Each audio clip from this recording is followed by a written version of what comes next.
Hello everyone. Today we will cover the topic of plastic deformation and modes of deformation such as twin and slip deformation. Before discussing the plastic deformation, let's have a brief look at the stress strain diagram for better understanding of elastic deformation in the elastic region and plastic deformation in the plastic region. In this diagram, x-axis shows strain, which is a ratio of change in length to the original length, and y-axis shows the stress, which is force per unit area.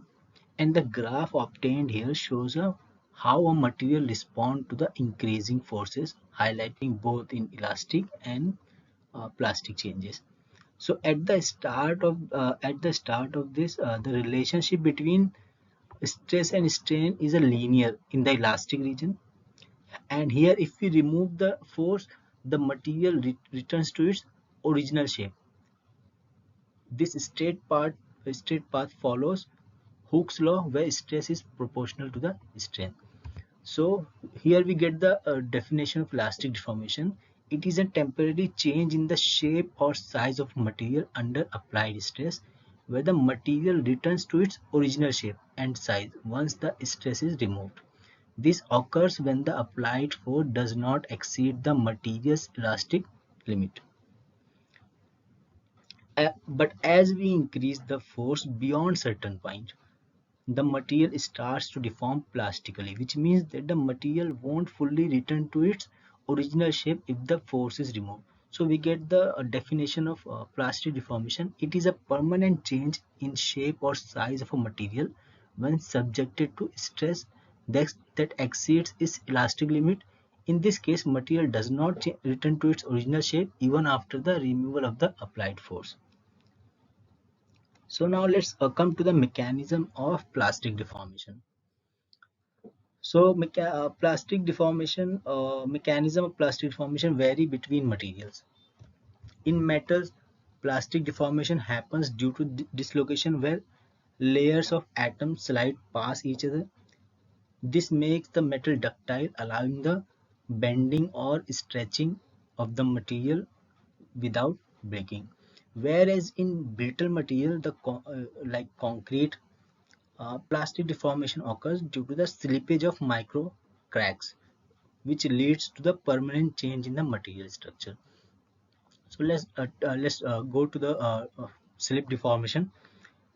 Slip deformation occurs when atom or layers of atoms slide past each other along specific plane within the crystal lattice, and this causes permanent and reversible changes in the material's shape. In case of twin deformation, it occurs when a portion of the crystal undergoes a mirror-like rearrangement, forming a twin structure within the original structure. Twin deformation creates a region within the material where the atomic arrangement is a mirror image of adjacent region. Now let's